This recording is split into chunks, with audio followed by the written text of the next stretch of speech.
Buongiorno a tutti, io sono Tosi Barbara e mi occupo di formazione professionale dal 1998. Procediamo ora con l'autovalutazione delle competenze trasversali. A livello di metodo, di solito, nella mia esperienza, utilizzo il bilancio delle competenze che ritrovo molto utile in ingresso per valutare le competenze trasversali possedute dalla persona che sto valutando. Lo si fa attraverso dei questionari appositi in forma scritta o online. Devo anche porre molta attenzione a comprendere quali sono i bisogni di empowerment della persona che sto valutando e quindi devo anche capire qual è la connessione tra questi bisogni e le esigenze del mercato.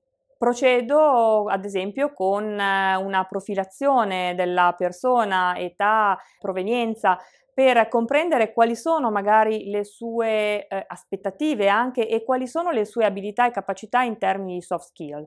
E a questo punto magari procedo con la realizzazione di una scheda che ricapitola tutte queste componenti. Per definire una strategia di empowerment, faccio riferimento di solito a studi, dati, statistiche che mi possano far comprendere quali sia, quantitativamente e qualitativamente il reale bisogno del mercato. Il disegno di un piano di azione è di solito un'operazione molto complessa. Nella mia esperienza mi ispiro a livello metodologico a quanto contenuto nel Pact for Skills, che è un patto controfirmato tra Commissione europea e vari stakeholder presenti nell'ambito VET. E solitamente a livello di strumenti si utilizzano dei webinar, dei seminar, partecipazione ad eventi anche in presenza a Bruxelles. Naturalmente devo comprendere come integrare al meglio, le azioni formali, informali e non formali, legate al mondo VET.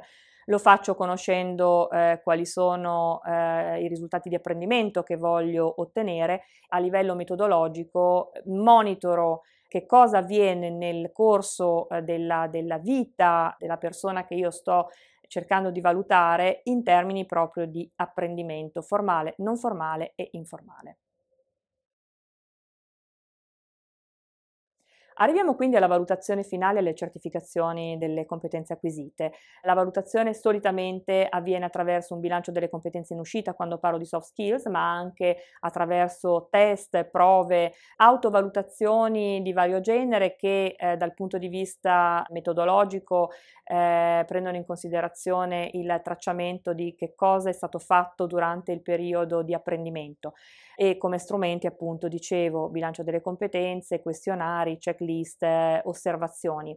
E la certificazione che è poi il momento proprio conclusivo che può avvenire attraverso il rilascio di un certificato tradizionale oppure oggigiorno il rilascio ad esempio di un open badge online che possa ricomprendere la storia reale degli apprendimenti di una persona.